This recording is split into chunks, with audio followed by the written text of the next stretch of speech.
Hello and welcome दोस्तों। इस वक्त इंडियन टेस्ट क्रिकेट में कोई सबसे बड़ा सवाल है तो वो ये है कि इस वक्त इंडिया का विकेट कीपर बैट्समैन कौन होना चाहिए इन अब्सेंस ऑफ ऋषभ पंत। तो एक तो वो चीज है कि जब तक ऋषभ पंत नहीं आते तब तक कौन होना चाहिए, दूसरा कि जब ऋषभ पंत आ जाते हैं उस केस में बैकअप कौन होना चाहिए, क्योंकि टीम इंडिया के WTC फाइनल में हार का जिम्मेदार काफी ज्यादा हद तक विकेट कीपर बैट्समैन यानी KS भरत को भी माना जा रहा है। तो आज के इस वीडियो में हम बात करने वाले हैं इंडिया के पास इस वक्त कौन कौन से विकेट कीपिंग के वो ऑप्शंस मौजूद हैं जिन पर चर्चा हो सकती है, जिन पर बात हो सकती है कि ये ऋषभ पंत के बैकअप हो सकते हैं या जब तक ऋषभ पंत नहीं है तो उनमें से किसको खेलना चाहिए, उसी पर बात करेंगे। आप नए हैं, आपने अब तक हमारे चैनल को सब्सक्राइब नहीं किया तो सबसे पहले सब्सक्राइब कर लीजिए और नोटिफिकेशन की घंटी दबा लीजिए।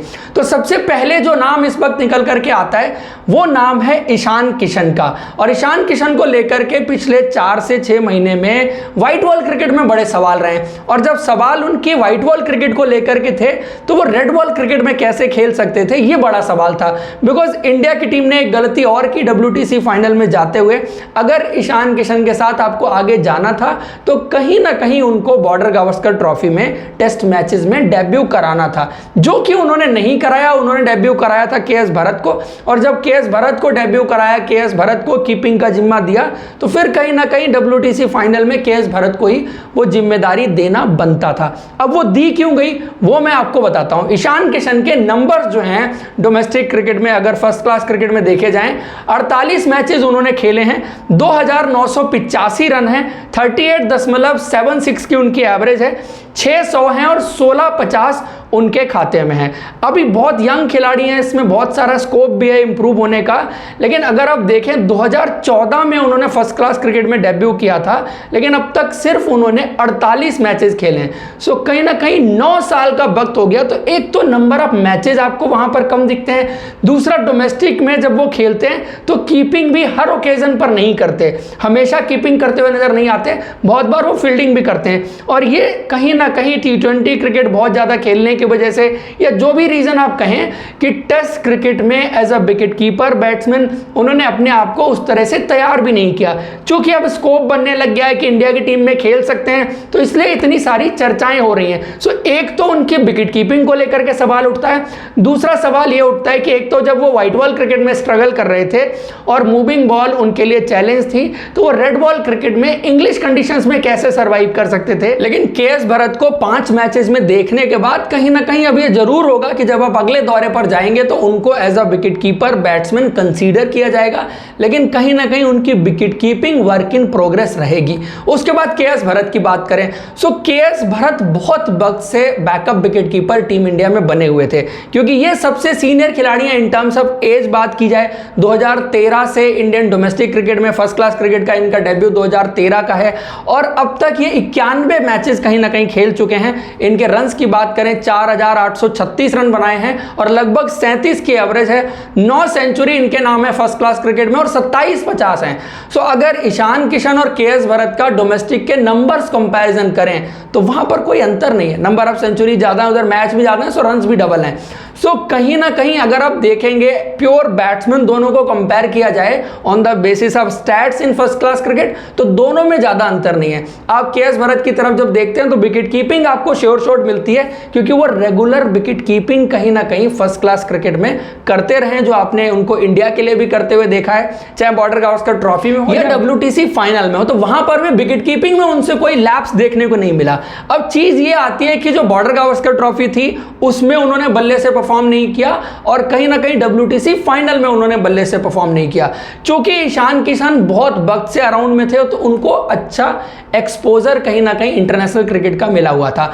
जो खिलाड़ी सिर्फ फर्स्ट क्लास क्रिकेट खेलता रहता है और सडनली आके इंटरनेशनल क्रिकेट खेलता है बड़े स्टेज पर, बड़ी सीरीज में, तो उसके लिए थोड़ा सा मुश्किल होता है, वक्त उसको कहीं ना कहीं चाहिए होता है। सो मुझे पर्सनली लगता है कि अभी KS भरत को वो वक्त और दिया जा सकता है, कंसीडरिंग जो उनकी विकेट कीपिंग की स्किल है बाकी कोई उस लिस्ट में उसको मैच करता हुआ नहीं दिखाई देता।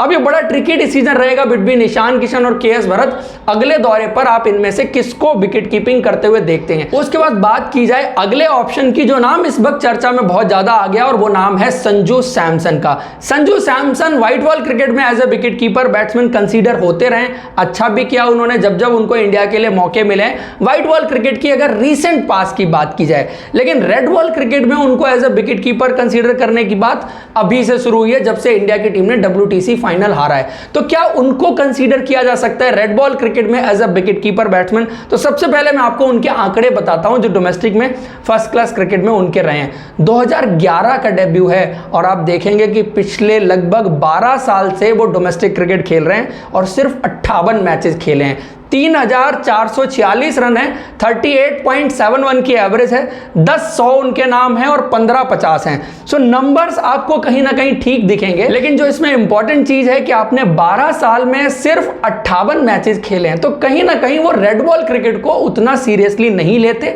ना उतना ज्यादा खेलते हैं। डोमेस्टिक क्रिकेट में अगर बात की जाए रणजी ट्रॉफी की या मैचेस की, सो बहुत ज्यादा कहीं ना कहीं स्किप करते रहते हैं। इससे एक अंदाजा आपको होता है कि प्लेयर रेड बॉल क्रिकेट को लेकर के कितना सीरियस है या अपने आप को as a red ball cricket कहीं ना कहीं देखता है। इसी में ईशान किशन के लिए भी एक चीज और निकल करके आती है कि अभी जो दिलीप ट्रॉफी होनी है उसमें ईस्ट जोन की तरफ से उनको खेलने का मौका मिल सकता था, लेकिन उन्होंने डिनाई कर दिया कि मैं नहीं खेलना चाहता दिलीप ट्रॉफी या डोमेस्टिक क्रिकेट या रेड बॉल क्रिकेट इंडिया के घरेलू क्रिकेट में खेलने की बात की जाए। सो ये चीजें इन खिलाड़ियों के अगेंस्ट जाती हैं। के एस भरत लगातार खेल रहे हैं, विकेट कीपिंग अच्छी करते हैं, नंबर्स अच्छे हैं, तो वो चीजें फिर कहीं ना कहीं सिलेक्शन में उन खिलाड़ियों के फेवर में भी जाती हैं। उसके बाद बात करें दो युवा खिलाड़ियों की, जिनमें से एक है हार्दिक देसाई, 2018 अंडर 19 बैच के खिलाड़ी, विकेट कीपर बैट्समैन, और कहीं ना कहीं अपनी रेड बॉल क्रिकेट को बहुत सीरियसली ले रहे हैं, सारे मैचेस खेल रहे हैं। अब तक उन्होंने टोटल जो मैचेस खेले हैं 36 मैचेस उन्होंने खेले हैं, 2224 रन है, 36 की उनकी एवरेज है, 500 उनके खाते में और 13 50। सो रिकॉर्ड कहीं ना कहीं डिसेंट है। एक ओपनर हैं, विकेट कीपिंग बैट्समैन है, टॉप ऑर्डर के बल्लेबाज हैं और सॉलिडिटी एट द टॉप कहीं ना कहीं उनकी बल्लेबाजी में देखने को मिलती है। सो नंबर्स और इंप्रूव हो सकते हैं, स्कोप ऑलरेडी आपको वहां पर दिखाई दे रहा है इंप्रूवमेंट का, क्योंकि ये बहुत टॉप क्वालिटी के नंबर ओवरऑल आपको नहीं दिखाई देते, बट उनके विकेट कीपिंग की चर्चा, उनके बल्लेबाजी की चर्चा इंडियन क्रिकेट में पिछले कुछ वक्त से होती रही है। इस साल के रणजी ट्रॉफी में भी कुछ उन्होंने अच्छी पारियां खेली थी, अच्छी सेंचुरी सौराष्ट्र की तरफ से देखने को मिली थी, हार्दिक देसाई की तरफ से जो खेली गई थी। उसी कड़ी में अगले एक और खिलाड़ी की बात करें, ध्रुव जोरेल, जिनको आपने T20 क्रिकेट में IPL में राजस्थान रॉयल्स के लिए धमाका करते हुए देखा, लेकिन रेड बॉल क्रिकेट की बात करें 2020 के बैच का यह खिलाड़ी, इनका डेब्यू होता है 2022 में, बिकॉज कोरोना ने इनका डेब्यू शायद 2 साल डिले कर दिया था। तो अब तक इन्होंने 11 मैचेस खेले हैं और 600 के आसपास इनके रन है, 49 की कुछ एवरेज है, 100 इन्होंने जो एक 250 रन की पारी इस साल खेली थी, बहुत कमाल की पारी थी, और 3 50 हैं। सो अभी इनके लिए बड़े अर्ली डेज हैं, लेकिन इनके बारे में एक बात जरूर कही जाती है, एट द टॉप एक सॉलिडिटी लेके आते हैं, ओपनर हैं, विकेट कीपर बैट्समैन है, सो अच्छे बल्लेबाज हैं longer format of the game के। जो इनके बारे में चर्चा थी वो यही थी कि ये longer format of the game में अच्छे बल्लेबाज दिखते हैं, बट इन्होंने जो रेवलेशन इनकी बल्लेबाजी में देखने को मिला है स्पेशली T20 क्रिकेट में, वो बहुत कमाल का है। और जो टेम्परामेंट बेसिकली उन सिचुएशंस में जो पारियां इन्होंने खेली हैं, सो टैलेंट और टेम्परामेंट दो चीजें इनके साथ स्टैंड आउट होती हैं। परफॉर्मेंस अभी बाय द टाइम और थोड़ी सी देखनी पड़ेगी, लेकिन पोटेंशियल कहीं ना कहीं पूरा आपको ध्रुव जोरेल के अंदर भी नजर आता है। तो दोस्तों ये हैं वो 5 खिलाड़ी जिन पर मैंने बात की, जो शायद अभी कंसीडरेशन में रहेंगे। इनमें से जो टॉप के 3 खिलाड़ी हैं जिन पर ज्यादा चर्चा हो सकती है, ईशान किशन, के एस भरत और संजू सैमसन। हार्दिक देसाई और ध्रुव जोरेल वो खिलाड़ी हैं जिनको फ्यूचर के पॉइंट ऑफ व्यू से आगे की परफॉर्मेंस के दम पर कंसीडर किया जाएगा बैकअप के लिए, जब शायद ऊपर के 3 खिलाड़ियों की चर्चा बंद हो जाएगी उसके बाद। तो दोस्तों ये है ओवरऑल वीडियो और डिस्कशन इंडिया के विकेट कीपर बैट्समैन के बारे में। आपको क्या लगता है कि आपको इनमें से कौन सा wicket keeper batsman West Indies दौरे पर इंडिया के लिए प्लेइंग 11 में खेलते हुए नजर आना चाहिए, और साथ में बैकअप कौन होना चाहिए? दोनों के नाम आप कमेंट बॉक्स में बताइए। ये वीडियो और डिस्कशन आपको पसंद आया तो आप लाइक जरूर करें, और अब तक आपने हमारे चैनल को सब्सक्राइब नहीं किया तो सब्सक्राइब कर लीजिए। Thank you so much, see you in next video.